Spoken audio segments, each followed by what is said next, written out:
Hello guys, thanks for joining me today as I'm going to be looking at a game that was brought to my attention by Crimson Lynx, who is a frequent viewer and commenter on my Idle Hero videos. He told me about this game called Avenger Legends, which is what we're looking at now. And this game is essentially a Idle Heroes clone. It is made by the same company, so it's not like there's any real copyright issues. And it's made by a Chinese company anyway, so I don't really think they care, as we're going to get into later when I show you guys a few other things.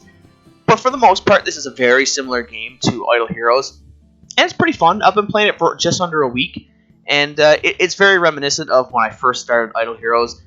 A lot of the similar problems where you get stuck just based on your heroes not being either high enough level or just not having high enough tier heroes.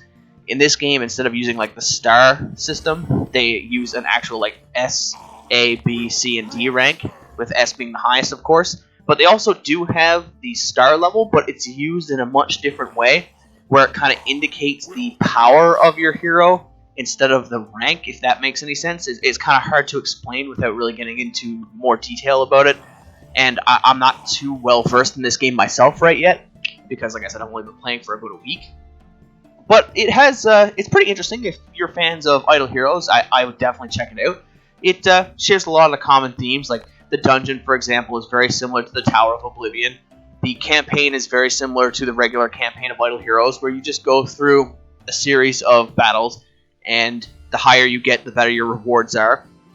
But in this game, it's a little bit different, where the campaign isn't directly tied to your kind of idle battling, for lack of a better word. Like, in Idle Heroes, you gain experience and spirit based on the level that you're at in the campaign, whereas while that's kind of true for this game, it's separated a little bit, where you can see here there's this separate screen where you can choose another level that's separate than the original campaign, but is limited by the campaign. So, for example, I'm on stage 510 in the regular campaign, which means I can't get past stage 14. In order to get to stage 15, I'd need to get past the current stage I'm at. So while it is pretty much the same, they've separated it a little bit, which makes it a little bit different. But it's the same kind of thing where you're just getting experience for your account, experience for your characters in the form of these potions that you see 177 of. You get some gold. You get these magic brooms, which allow you to sweep a level, which is essentially doing like an hour's worth of training or something of that nature, where you get a bunch of experience and loot for free instantaneously. I haven't really been using mine, as you can see. I kind of have 247 because I'm not really sure at this point where I should be using them, so I've just held off for now. In case it becomes obvious later on, I'll be glad I saved them, and it's not really holding me back too much right now. So yeah, it's pretty similar in that regard. Let's take a look at something else. The bounty missions are pretty much the same as like the tavern quest. Very similar. You have a cute little cat over here. Or I guess it's not really that cute, to be honest with you. Not cute for a cat, anyway. The daily battle is the same as like the event raids that you have on Idle Heroes. Again, very similar. I'll show you guys one of these just so you guys can get an idea of the actual combat system. It's a little bit similar to Idle Heroes, where you have 6 characters that you can pick to fight from all of your units. But in this game, they're kind of divided up into rows naturally, instead of in Idle Heroes where you can choose where your heroes go. These heroes kind of are placed on their own accord depending on what heroes they are. For example, this hero always goes into the middle tier, and I can't move him out of there, or at least I don't think I can. I haven't learned how to yet at all, if it is possible. Same with like your warriors, or warriors naturally would just go up front, and your support characters just go towards the back. And DPS characters like mages and rangers kind of head towards the middle. So it naturally does that for you, which I guess is good. I don't think it matters too much since it's naturally done anyway. It's instantly done. You can't really avoid it. Now, if there is a way to move these characters around, I'm not 100% sure how to do that, but it may be possible. I'm just not aware. But yeah, I'll show you guys how a battle works. It's very similar to Idle Heroes, where your guys just kind of go in and slug it out. You can change the battle speed from 1, 2, and 3 times, which makes it much quicker, so you don't have to sit down watching these fights that last forever. This battle's pretty easy because my team's not particularly strong, but this is only a low-level event raid, so it's not very hard. So yeah, I crush these guys pretty quick. But I just want to give you guys like a view. It's very similar to Idle Heroes in that regard. Let's see, what else can we take a look at here? Again, it has guild stuff, very similar. Again, exactly the same almost. Where I guess the guild is less in depth than it is in Idle Heroes. Whereas in Idle Heroes, you'd have like the guild tech tree, you'd have a guild shop, and all sorts of things like that. And guild wars. In this one here, there's just a store that you can use, and the boss battles. And that's pretty much it. Now, the boss battles are much quicker, as so far I've seen in this game, than they are in Idle Heroes. You tend to not spend like a few days or a week on a boss. It's usually summoned and then killed in the same day. At least that's my experience. Maybe we've only been fighting weaker bosses. I'm not 100% sure. The market is exactly the same as it would be in Idle Heroes. You can buy champion shards. You can buy materials for upgrading your heroes. And that's one of the things that's a little bit different, is that your heroes are upgradable in a lot more ways. I do believe I'm overdressed. They're upgradable in a lot more ways than they were in Idle Heroes. So you can, for example, upgrade your gear, but the gear isn't something you have to really farm. It's more of the materials to upgrade the gear that you have to worry about. Like you can get these blue helmet blueprint, which is an awkward thing to say, demon horns, and Thunderlight. These things are required to upgrade the weapon, and until you get them, it can only hit a certain level. For example, in this case, it's 10 out of 10, so this item is maxed out. This item here needs these magic hardwoods as well as rugged hide. Now, I can just, for an example, to give you guys an example of what I was talking about earlier with those brooms, you can sweep this stage in order to try and get some of the required material that you would have needed. So that time I got the material. I still need the tree, which I got just then. Okay, so now that I have the magic hardwood, I can break through this armor, which allows it to be leveled up further and grants more stats. And then you can just use gold and these enhanced stones, which you can get from the campaign and the equivalent of the Tower of Oblivion. And I can upgrade them individually, or I can just click Instant Enhance, which just takes care of it much quicker. You could also level up your individual characters by battling in the campaign, or by using these potions, which you can click one at a time, or you can hold them, and if you hold them, it drains them much quicker, so you don't have to wait like 100 years for that stuff to happen. You can also level up the abilities, which require these books, magic book pages, that you can get from all sorts of places. You can get them from your daily quests, you can get them from the tavern equivalent, you can get them from the Tower of Oblivion equivalent, and you can get them from, where is the other place? Oh yeah, the casino. Yeah, I'll apologize for saying the equivalent of, but I'm sure most of you guys watching are from the Idle Hero videos, so I'm sure you'll understand what I'm talking about. And the last thing you can do with your heroes is you can train them. Well, this guy's already maxed, so I'll pick a different one, but you can... He's already maxed too. Who's not maxed? Okay, she's not maxed.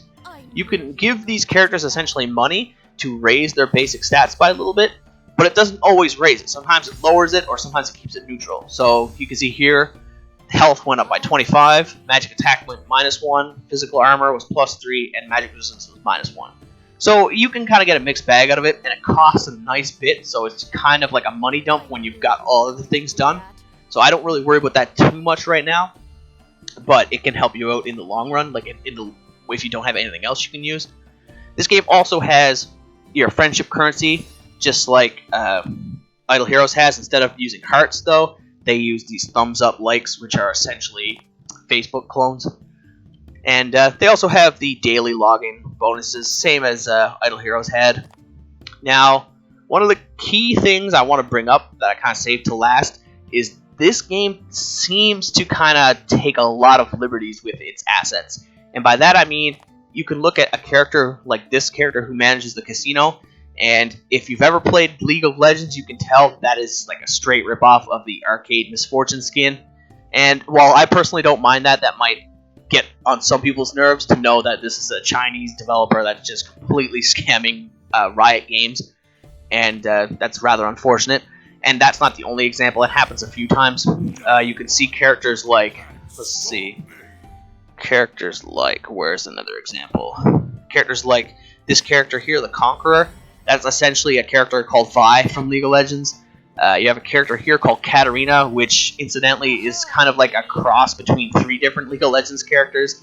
It would be like Nami, Katarina, and maybe Misfortune, or maybe just Misfortune and Nami with Katarina's name. But there's a lot of these instances where you see these characters that are kind of blatant ripoffs. This character here, this metal doll, is very similar to Oriana. So if that is something that's going to bother you, you might not want to play this game because they are honestly ripping off Riot Games in that sense. Favored is a ripoff of Jinx from the same game, and it's pretty blatant, unfortunately. I don't know why they would do that. I know it's like just because they don't have any original ideas, I guess, but it's not that hard to make these characters. I mean, they could steal them from their own games. You can see that, for example, Shine here is pretty much a duplicate of Gurk from Idle Heroes, but it's like a female version of him, but that's their own game. They're allowed to take assets from their own games and recycle them. It's not great when you see games do that, but it's a lot better than when they're stealing from other companies, of course. So that's pretty much an overview of what I've seen from this game. I don't know if you guys are interested in joining, looking to play. If you are, I play on server 1. If you guys want to join me, that'd be awesome. We can add you on my friends list or whatever the case may be. Maybe you can join the guild. One thing I would advise is that this game is a little underpopulated at the moment because it's pretty new. It's only got about 5 to, I think, 15,000 players. Not that many. And I know a lot of them are getting funneled onto server 2 at the moment. So when you first start, you'll be on server 2 and you would need to switch back to server 1. But that's up to you guys. I do have enough materials to make a tavern summon, though. What'll it be, love? I can do a friendship, and that's one weird thing. I don't know why they did this, but they called it beer summons. I have no idea why they went with this as their theme for summoning, but whatever. It really doesn't make any difference, but it's just a really abstract concept. So I have enough to do the 10-time summon, so I'll go ahead and do one of those for you guys, and that'll be the end of the video. Yeah, he must be a new character.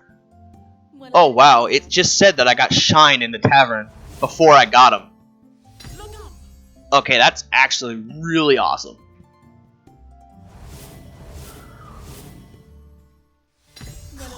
D star or D rank is the lowest and S rank is the highest. So to have gotten Shine is just amazing. I think he's considered one of those, or she is, sorry. I'm so used to calling it he because Gurk looks just like her. But that's amazing. That's a really good pull. And I'm glad I got that. I have spent a little bit of money. I think I spent $25 on this game so far. But still, that's really good pull. Hopefully, I can continue this trend. You also do get a free 5-star, or not 5-star, sorry, a free S rank once you complete your 29th day. As you get this Moonlight fragment. Or you get the final Moonlight fragments to complete her. So it's pretty generous in giving you enough heroes to get started. But like Idle Heroes, it's tough to power through the campaign quickly. It's kind of like a slow grind where you build up your team as you progress. But yeah, let me know what you guys think in the comments. Sorry that this video is probably really long. I kind of ramble a little bit. I hope this helped you guys, or maybe you guys are interested in the game. If you want to join me, just like I said, hop on the server 1 and send me a message. But thank you guys for watching, and have a good night.